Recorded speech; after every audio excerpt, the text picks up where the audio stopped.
Cheat code. Support Strategist. By Clouds. Mahena the Clouds Not Coming Down on AO3. Chapter 82. Poison. For once, Nezu did not have the chance to open the door before Midoriya slammed it open and came barging in. I need my laptop. Nezu nodded and gestured to the laptop. We received the pin from your program just moments before the loud crash. That means the leaks have already arrived. Midoriya nodded and crossed to sit at Nezu's desk, shooting Shigaraki out of his seat so that he could sit down. Basing on the lack of fighting, I'm assuming that there aren't two traitors after all? No. Why does everyone keep thinking that? Shigaraki complained. Cat never gave me any information at all, and who are you anyways? Midoriya looked up and glanced at him. You can call me Cheat Code. I'm sure you'll understand why I don't trust you. Shigaraki gulped. Oh, you're the little cheater from USJ. It's not a cheat if it saves lives. Izuku turned back to his computer. Now, tell me everything you know. What am I up against? What is that smell? Hagakure sniffed the air. It's like rotten eggs. I'm not sure. Jiro slammed her hands over her mouth and nose as she started to feel lightheaded. I think we should get out of here.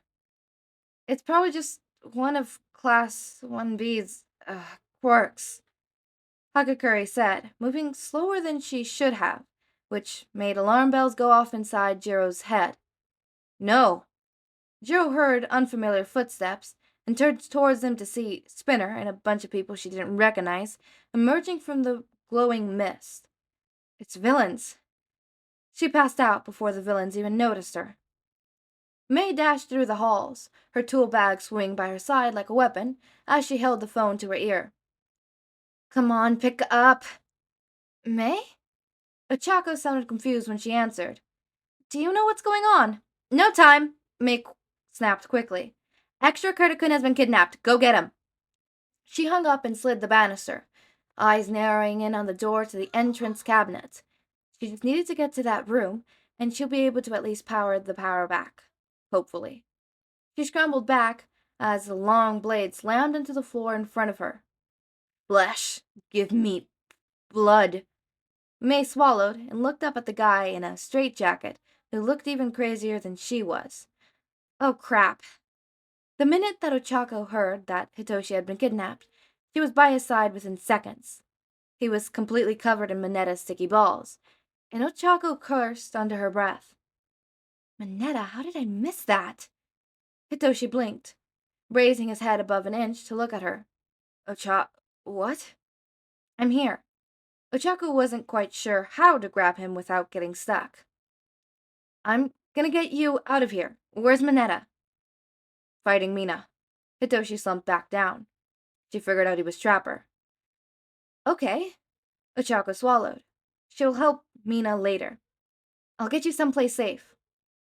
Show me your blood. She ducked down and hid behind Hitoshi just in time to see little Koda running for his life down the hall at the largest villain Ochako had ever seen, reaching out to grab him. Shindig? Ochako whimpered. I have to. Go. Save him.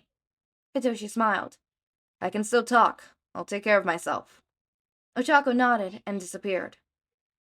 Sue really hoped that Ochako was okay. She left in a hurry, but then again, she usually did these days, so it wouldn't have been too concerning if it hadn't been for the blackout and the phone call right after. She had a feeling that there was something else going on besides the exercise. Her night vision was a bit better than normal due to her quirk, but the shadows were still putting her on edge as she made her way through the halls where Ragdoll was supposed to be. She knew that, most likely, the point, since it was the test of courage, but it was still enough to make her pay more attention to her surroundings. That was probably the only reason she didn't miss the knife flying at her out of the corner of her eye. She hopped to the side just in time, and the blade emerged itself into the wall instead of her brain. A blonde girl with high buns and what looked like huge needles hanging from her backpack came out from the shadows with a pout. Aw, but you looked so much cuter if you were just a little bit more cut up. Sue swallowed.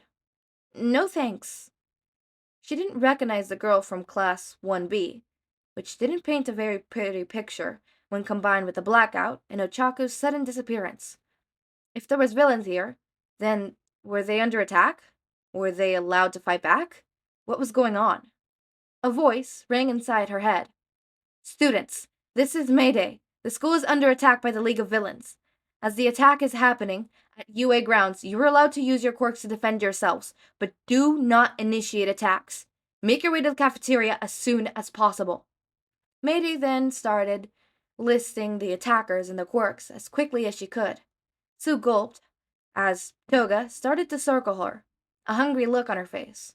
Okay, so those needles must be so that she could gather blood and turn into other people. First priority was to keep Toga from getting her blood, then get away and meet up with the rest of the students. She shifted into a fighting stance, which made Toga smile. Are you ready to bleed now? You kind of spaced out for a minute, and that's no fun.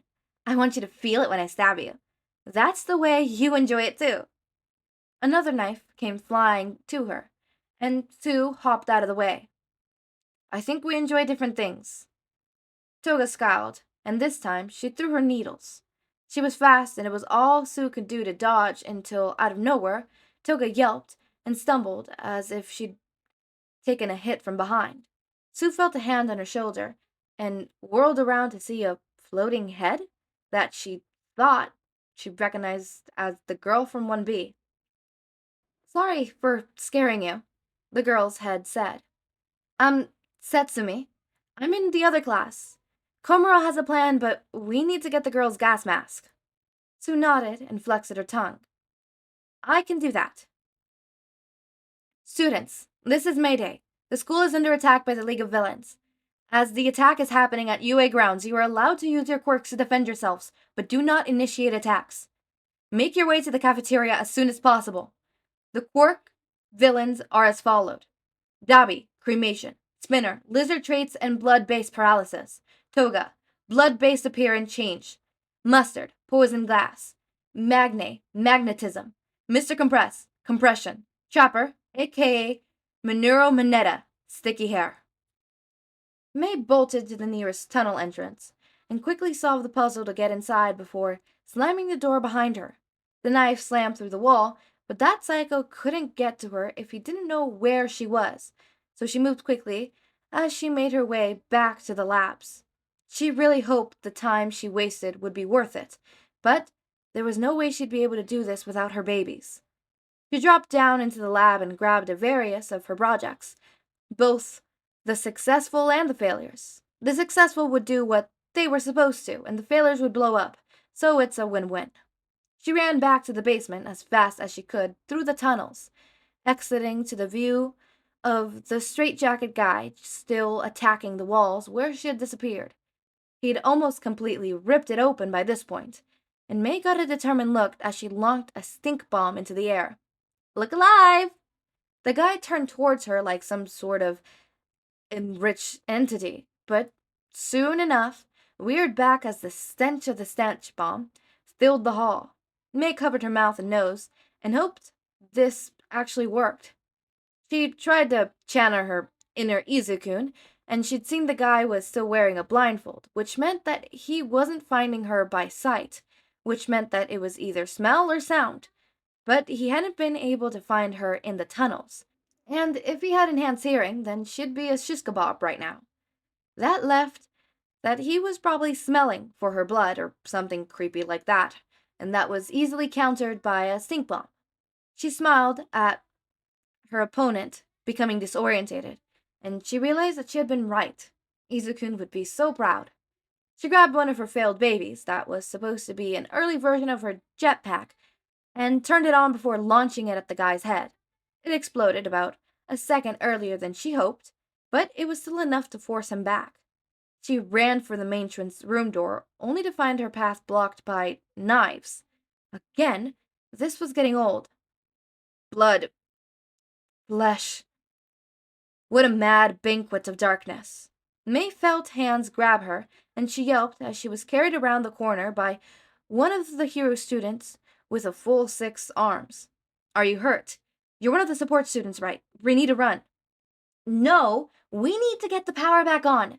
May pushed the student, Shoujo if she remembered right. And to do that, I need to get in that stupid room. Shoujo blinked for a moment and nodded. All right then, Tokoyami and I will help you. Stay behind us. He raised his arms into a shield and raised himself up to full height. May got ready to run. They were running out of time. It took longer than he preferred to figure out where the hell Mustard was and lure Mina into an affected area. He had his gas mask, obviously, so he wasn't affected. But that stupid pink idiot could hold her breath for an infuriatingly long time. At least she was out of the way now, but Mineta was definitely not in the mood as he finally hurried back to where he left Shinso. Sending the text as a threat to cheat code hadn't seemed like a risk at the time, but then again, he hadn't been planning on running into one of his classmates. He breathed a sigh of relief when Shinso was still there, stuck to the floor, exactly where he had left him. He hadn't even woken up yet. Mineta chuckled and kicked Shinso in the ribs. Wake up, Sleeping Beauty. Rise and shine. Shinso blinked, buried-eyed, and raised his head. What time is it? Mineta immediately looked at his watch. If he was correct, Shinso's quirk relied on confusing his target. So, no matter what, he needed to know what he was talking about. 11 p.m. His eyes widened as Shinso smirked. Got ya. What are you? Apparently, he was just confused enough by Shinso's reaction for the quirk to kick in because he felt his brain go fuzzy and his limbs fell to his side. Dissolve these stupid things and let me go. Mineta had no choice but to obey. Let's go. Okay, so we're gonna get an Ochako versus Muscular fight. It seems we're gonna get, May, that hands dude, Tokoyami against the teeth dude. Mineta is out for the counting. Amazing, wonderful. Which wouldn't have been possible if Shinso revealed his, quirk. Which, I love that. Circle around. Let's see what else fight are we gonna get. For now, I think that's all the fights that we're gonna get. Although, I am very interested in what Izuku's gonna do with the laptop. Cheat code. You are my idol. As for cheat code and Shigaraki, I wonder how that's gonna develop and stuff like that. These are all very interesting things that could happen and is gonna happen, and I'm very excited. We're getting to the climax. We're also getting to the end. I have finally chosen what I'm gonna do for replacement as this one. Originally, I wanted another one of Cloud's fanfics to replace this slot here, but unfortunately, that is not an option right now because I have not gotten permission yet. So, as of now, that's not something that's going to happen, although I'm looking on getting permission from more of Cloud's fanfictions. So, hopefully, that happens. If I do get permission from Clouds to do a fanfic on a certain fanfiction, then yes, I will put it in place of this one. But for now, as what it's looking at, it seems to be going towards a Shindeku fanfic, another Shindeku. I don't see those as much as, normally, and for some reason I'm going through a whole Shindeku phase right now. I really love Shindeku. Shindeku and Eraser Mike, although Eraser Mike has always been my favorite, absolutely, top favorite, OTP, forever. But yeah, I'm kind of sad. I'm sad that, this is gonna go away. This is my first ever fanfic. And, I don't know, I have a connection with Clouds. Rainstorm, Clouds. It's funny, it's hilarious, let me laugh. But no, it's just, this was the first fanfic I got permission to do. This was the first, not this specifically, but one of Cloud's fanfics were the first podfic I ever listened to.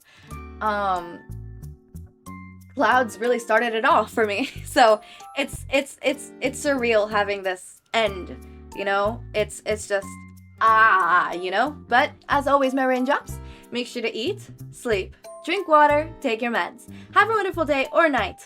Link to my Discord server and socials are down in the description. Subscribe to see more of my content. And thank you so much for watching.